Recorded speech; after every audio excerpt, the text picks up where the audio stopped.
From Hollywood, it's time now for... Johnny Dollar. Dick Porter, Mr. Dollar. Hi. Did you check on Dr. Shepard? Yeah. Do I write up his policies? Well, that's up to you, Mr. Porter. Dr. Shepard's life has been threatened. What? That's according to him. And the man who threatened his life has definite homicidal tendencies, also according to Dr. Shepard. Well, well, what do you think? Porter, I think Dr. Shepard's a liar.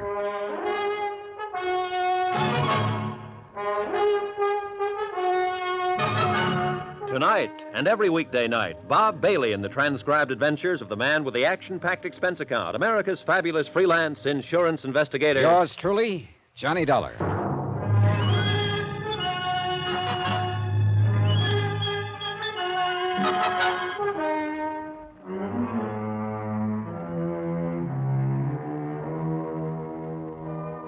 Expense account submitted by Special Investigator Johnny Dollar to Richard Porter, 480 Webster Boulevard, Providence, Rhode Island. The following is an accounting of expenditures during my investigation of the Shepard matter. More expenses. Item 3, 26 cents. 1 bottle of aspirin for Mr. Porter. I felt he was going to need it. I hope you aren't trying to be funny, Mr. Dollar. I'm not, Mr. Porter. I think you've got a tough decision to make. I know that the commission on $80,000 worth of insurance would be high. Sit down. Oh, thanks. Mr. Porter, Dr. Shepard told me he bought, or tried to buy, all that insurance because he thought a man named Forbes was going to kill him. He bought it, he said, to make certain his mother is well provided for. He was carrying a .32 Colt. Now, he spoke of treating Forbes' wife and of advising her that divorce would settle her health problem. Mr. Forbes didn't like that and accused Shepard of trying to wreck his home, and, well, that's about it. Now, what have we got? Well, your Dr. Shepard is either nuts or an idiot or the cleverest man alive. I don't know. I do know I believed about one half of what he told me, maybe less. What reason would he have to lie? Beats me. If someone threatened your life or mine, we'd turn to the police for help. Now, Shepard won't do that. Insists that it would probably be hazardous in the case of his patient, Mrs. Forbes. Well, I don't want to write up this policy if what he says is true.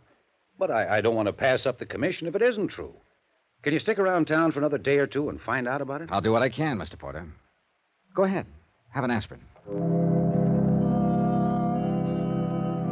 He had an aspirin, and I had a car ride. Once again, out to the offices of Dr. Shepard. The same things were more or less going on in the same way. His nurse, Miss Streeter, appeared as distraught as ever when she recognized me. There was a quick dabbing at the eyes, a straightening of the hair before she spoke. Good morning, Mr. Dollar. Hello. Like to see the doctor again. He was calling Mr. Porter's office trying to locate you. I'll buzz him.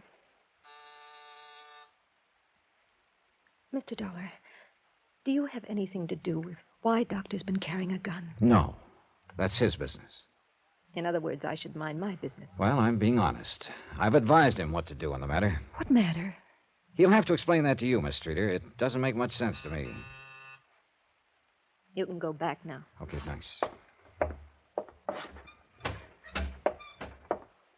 Hello, Mr. Dollar. Hello, Doctor. You were pretty insulting yesterday. I'm sorry about that, but we both have a problem to solve. And I get paid sometimes for deliberately insulting people. You're a strange one. Do you want to change your story about all this? I wish I could change it. It's still a mess, a bad mess. I thought it all out last night, and I still must hold to my original thinking. I have to place my concern for my patient, Mrs. Forbes, before anything else. In other words, you won't call the police and tell them your life's been threatened. No, and you're very stubborn about that part. I don't think you comprehend the situation at all. Look, wait a minute. Let's understand each other, Doctor. If this man Forbes is all you say he is, and you say you're the expert on homicidal tendencies, then the best thing for you to do is to prefer charges against him for threatening your life and have him locked up. Now, you could do that, according to what you've told me about Mrs. Forbes and a servant in their home witnessing his threats. I will try to explain again. I can't do that for Mrs. Forbes' sake. I just can't. She's been through a shattering ordeal. I must attempt to resolve this quietly. Now, true, I can generally anticipate a man's actions inside my office under clinical conditions, but well, Forbes is different. That's why I tried to contact you today. Someone like you could approach Forbes and possibly persuade him to discard his ideas of violence. Probably do it in a quiet way, too. What does Mr. Porter pay you? Well, what's that got to do with it? I'm willing to pay you. I mean, you and I don't seem to get along very well, but I phoned Porter, and he tells me you're one of the best men in your line of business. I'll pay you to go to Paul Forbes and talk to him as I've described. I can't figure you, Doctor. Now, let you and I not get into any personality arguments. Will you do this for me for your regular fee? I was going to do it anyhow, for Mr. Porter and the fee he pays me. I just wanted to check you first. I'll do it, but I still think it's a matter for the police. All right, let's leave it this way. You go talk to Forbes. If you think he means to kill me, then I'll call the police and prefer charges against him, patient or no patient. How's that? That sounds a little more sensible, Doctor.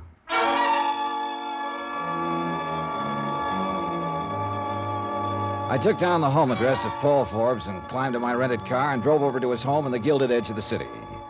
A story and a half colonial with all the trimmings. Lawns, trees, Plymouth convertible, a push-button station wagon in the garage.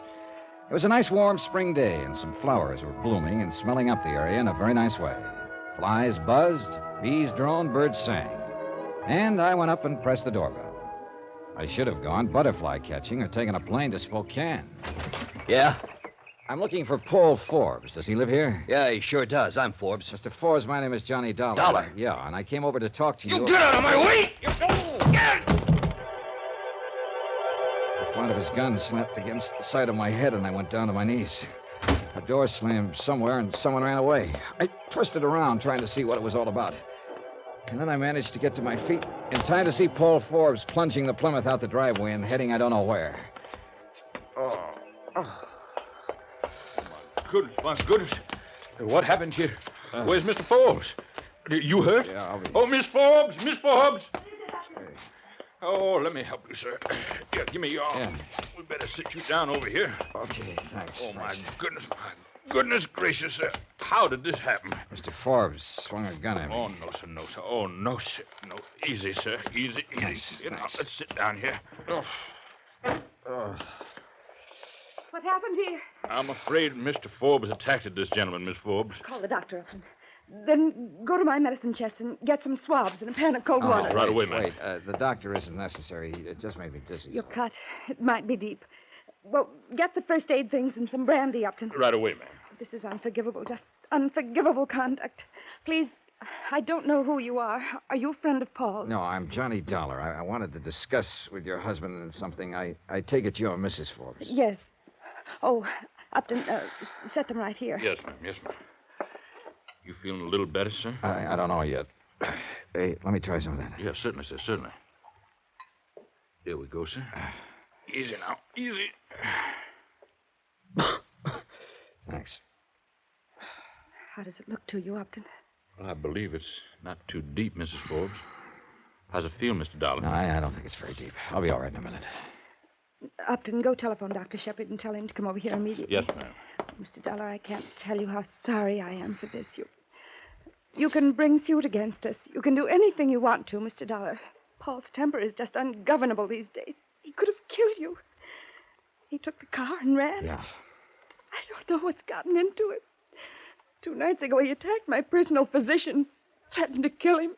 And now he's attacked you for no reason at all. Any idea where he might have gone? Heaven only knows. Mad. That's what he is, Mr. Dollar. He's mad.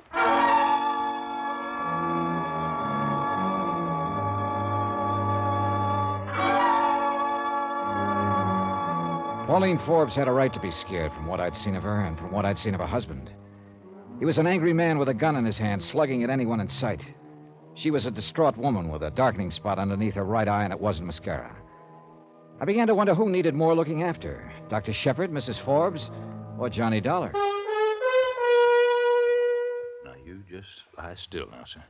Huh, what? I guess you kind of fainted a little bit. Is there anything I can get you, sir? No. Just tell me about Mr. Forbes. I beg your pardon, sir? Look, I'm an insurance investigator. I came here today to talk to Mr. Forbes about threatening Dr. Shepard's life. Oh, well, I wouldn't want to talk out of turn, sir. You better discuss that with Miss Forbes. Now, just one question. Did Mr. Forbes threaten Dr. Shepard's life? Yes, sir. You heard him? I did, sir. He attacked Dr. Shepard here 2 nights ago. Did he also attack Mrs. Forbes? Mr. Dollar, this is an unhappy house. Things have gone all wrong here these last few months. Mr. Forbes changed. Miss Forbes, I don't know. But please don't ask me to speak up against anyone. I'm just trying to find out the best thing to do for everybody concerned. What can you do, sir? Well, I didn't think anything like this had happened. Terrible, Doctor. terrible. This about settles it. Now, I want you to go up to your room and lie down. There's no sense in your getting any more excited. I want to see about Mr. Dollar first. Oh, good morning, Doctor. Hello, Upton. Let's have a look at this, Dollar. Get that light. Yes, sir. How is it? Well, I don't think it's anything worse than a cut. How do you feel, Dollar? Oh, an aspirin might straighten me out. I hope so. Upton? Yes, I'll get some, sir. Dollar, I should have taken your advice yesterday. I'm going to take it now. I'm going to call the police and have this man arrested. He might kill somebody next time. Yeah, am I all right? Sit up. Dizzy? Yeah, a little. That'll wear off. What will they do to Paul? Well, they'll take him into custody and probably talk some sense to him. Oh, this is awful. You go up to your room now, Mrs. Forbes. We'll handle this. Oh, Upton, take Mrs. Forbes upstairs. Yes, sir. You just come along, Miss Forbes. Thank you.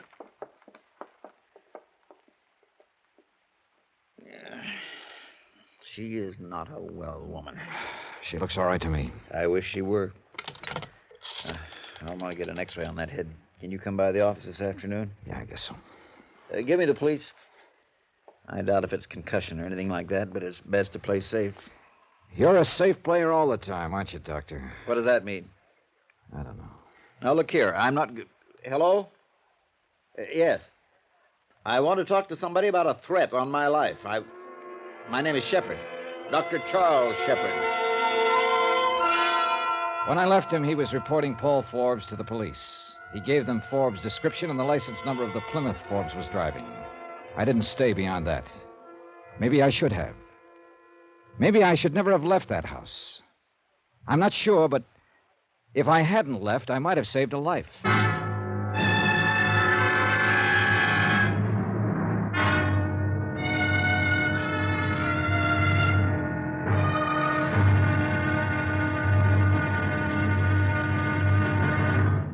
Now, here's our star to tell you about tomorrow's intriguing episode of this week's story. Tomorrow, well, the big lie is as true as little green apples. Join us, won't you, when I bite into one and spit out a bullet.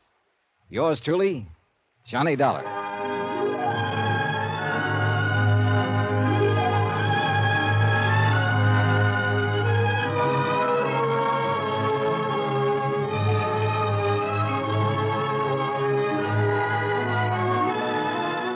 Yours truly, Johnny Dollar, starring Bob Bailey, is transcribed in Hollywood. Written by John Dawson, it is produced and directed by Jack Johnstone. Be sure to join us tomorrow night, same time and station, for the next exciting episode of Yours truly, Johnny Dollar. Roy Rowan speaking.